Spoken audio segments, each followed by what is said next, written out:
Did you see that the store transmog was tagged trading posts when it first came live? I did see that, yeah. I have to wonder if the Blades of Illume were not supposed to be the complete reward. Yeah, I know what you're saying. I do hear what you're saying, and it does seem... This seems like much more of a trader's log reward than what we got, doesn't it? I think most people agree with that. Now, is this a bard, though? Maybe. It's got, like, frilly cuffs. The frilly cuffs are my favorite thing about this, by the way. I love the shoulders just because they're unlike anything else that we've got in WoW. But this doesn't scream bard to me. This actually screams something far more interesting. This screams, like, almost kind of Conquistador. Okay? Now, the reason I've got the word Conquistador in my head is because I would count this as, like, one of a number of Conquistador-style things that have made it into the game or the data very, very recently. Another example would be some of the armor sets that Wowhead has been data mining recently. So this is some of the armor sets. These look like mail sets that they have been data mining. And I would say these have kind of like a Conquistador style to them as well. Would you agree? Would you agree that, you know, these and the Waveborn Diplomat's Regalia are, you know, if not from the same family, you know, definitely in the same wheelhouse. I think we'd all agree that, you know, these sets are in the same wheelhouse. So you've got, you know, we all agree that there's a lot of transmogs in the game or in the data right now that have that kind of Conquistador kind of feel to them, right? And then I remember a recent store item, which was, of course, the Swashbuckler's gear, right? Which I did not buy, so I can't show you. And then I remember another trading post item, which was the treasure chest on the back. Interesting. And then I remember this book that crops up in the latest patch, which I'm going to go and get for you all now. We're going to go and have a little read of it, because it's on this pirate ship. It's just in here. So on this pirate ship here is a book called Pirate Proclamation, Return of the Night Squall. Let's read this book. By now, ye all know the many legends of Captain Night Squall, the wide-eyed night elf who ran away from his forest home as a boy to sign on with a hardy pirate crew. How, through boldness and treachery, he rose up the ranks to claim a ship of his own. Never was there a more daring captain in all the seas than the Night Squall. He sailed through the mists to Pandaria, an age before the Alliance and Horde ever found it, and made a fortune hauling kegs of brew to the far corners of the world. He plundered the treasure rooms of the old King Rastakhan, and sacked Kultiran villages right under the noses of those haughty Proudmoors.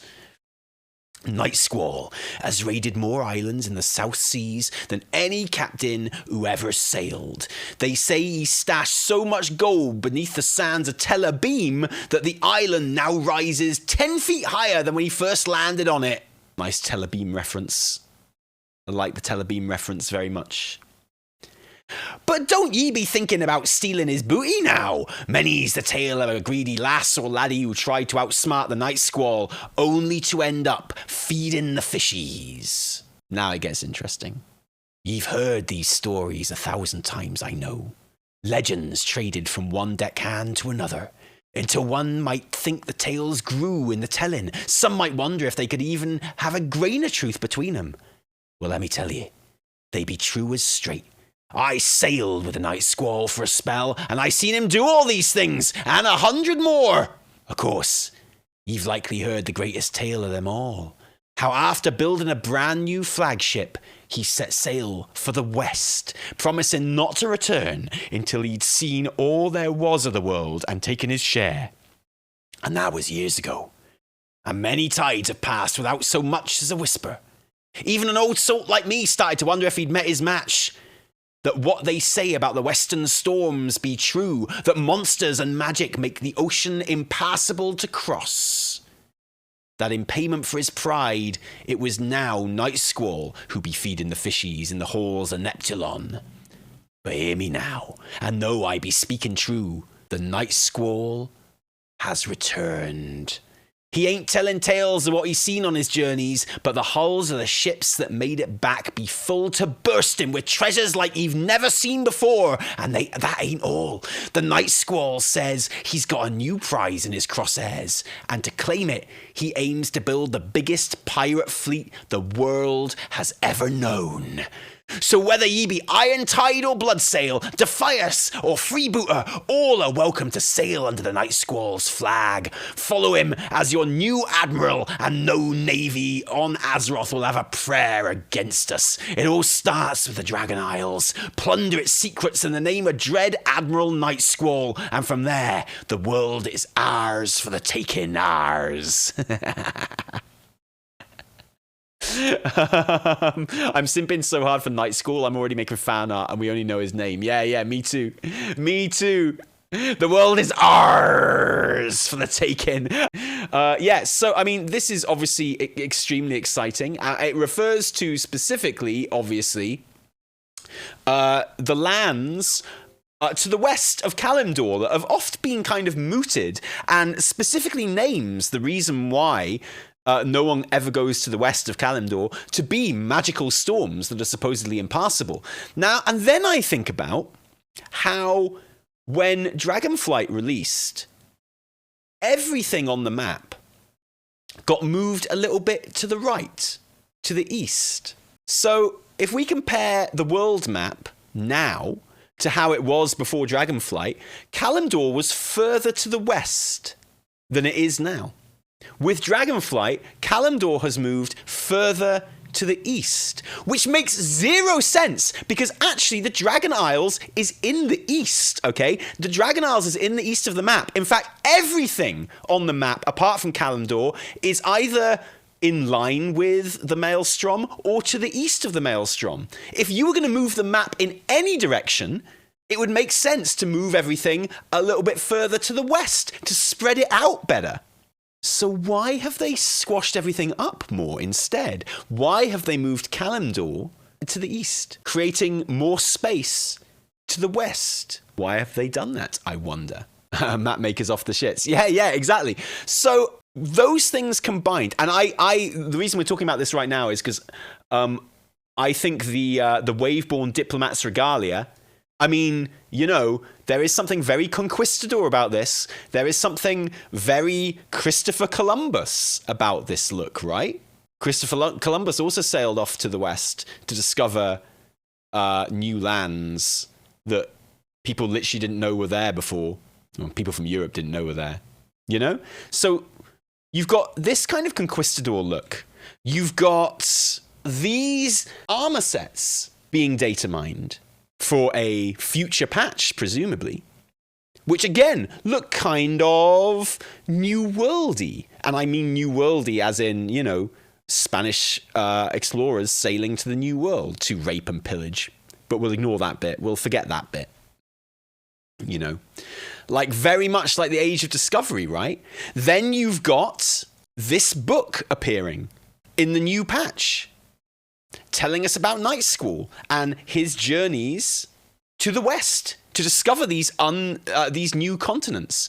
Then I think about the trading post, and I think about the pirate kind of swashbuckler set that was discovered on there, and I think about the treasure chest. Again, a very piratey kind of conquistador-y kind of transmog to have that back piece. Really weird. Yeah, and this makes me think of all of that as well. And when you kind of add it all up, and all the pirates appearing in the Dragon Isles now because of that as well, it really makes me think. And of course, you know, there's been a lot of talk about Avaloran. I haven't watched Bellylard's video on it because the title and the thumbnail annoyed me too much, so I didn't watch it. But I will watch it one day. I'll watch his video on Avaloran because, you know, it seems incredibly likely that Avaloran is, I mean, almost certain, I would say, that Avaloran is going to be one of the patch content islands. There just seems to be a lot of pirate-themed stuff in Dragonflight so far. you know? And pirate themed stuff which isn't like the main theme of what we're doing, but is kind of just like hanging around the edges or on top of what we're doing, just like on the Forbidden Reach. So is there going to be a pirate themed expansion exploring the Western Isles, the West Indies, one might say? Maybe. There's certainly foreshadowing of it being part of things in some way.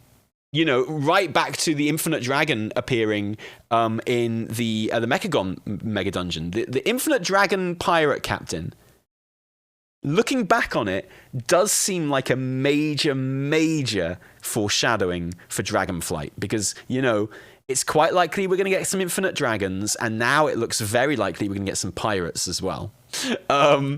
Yeah, what if the Infinite Dragon Pirate is Night Squall? I don't think the Infinite Dragon Pirate's visage form was a Night Elf, was it? I think it was a human.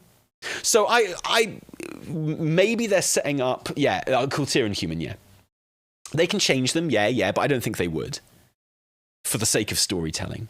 Oh, Tazavesh I meant, sorry, not Mechagon. I meant Tazavesh, I didn't mean Mechagon, sorry. So, like, what is definite and what is certain, I think, is that they are foreshadowing exploring to the west of Kalimdor and finding a way to pass the magical storms and the monsters that so far have made it impossible to reach. And, you know, is that an expansion?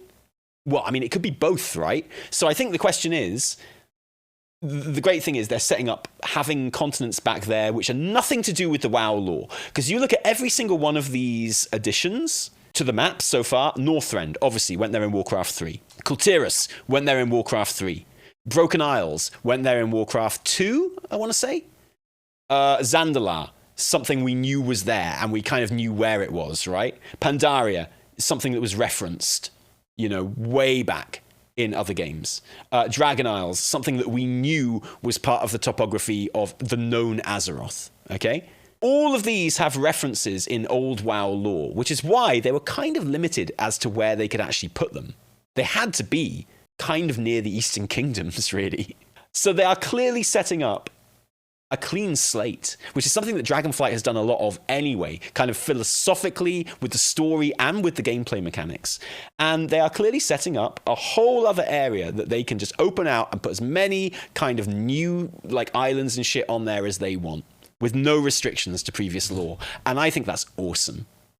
And they've established this in many ways. They've established it with Neltharion's annotations in the the Old Gods and Azeroth book, where he basically says there's another continent that wasn't the original Kalimdor. So all of these land masses here, with the possible exception of the Dragon Isles, all of these land masses were made up from one continent, the original Kalimdor, which is where all of the old gods that we know of landed as well, by the way, and where the Black Empire was originally, and where every old god that we know was imprisoned before the Sundering, which is what caused the Maelstrom, which is where originally Yasharaj was. This is where Yasharaj was on the continent. He got ripped out by Amanthul, and the wound that left in the core of the world and in the crust of the world formed the Well of Eternity. And then in the War of the Ancients, the Well of Eternity was blown up to defeat the Legion and stop them using it as a portal, and that is what caused the Sundering, which broke up the one massive continent into many little continents. Someone tell Mr. GM this lore, please. He didn't recognize the one big continent of Kalimdor on some artwork in Aberrus when he was doing his walk round of Aberrus. Someone please tell him this lore. No shame in not knowing WoW lore, right? So every single island we've ever been to in WoW, with the possible exception of the Dragon Isles, and the only reason I say possibly accept the Dragon Isles is because we see that the Dragon Isles is, at least partially, an island at the beginning of the Dragonflight cinematic. We see the dragons flying over the sea to go and take part in the War of the Ancients in the Dragonflight cinematic, which suggests it's an island. Doesn't have to be, of course. Could be landlocked to something else. But it's like, it does look like it's an island in that opening cinematic. They could easily explain it by saying it's not actually an island.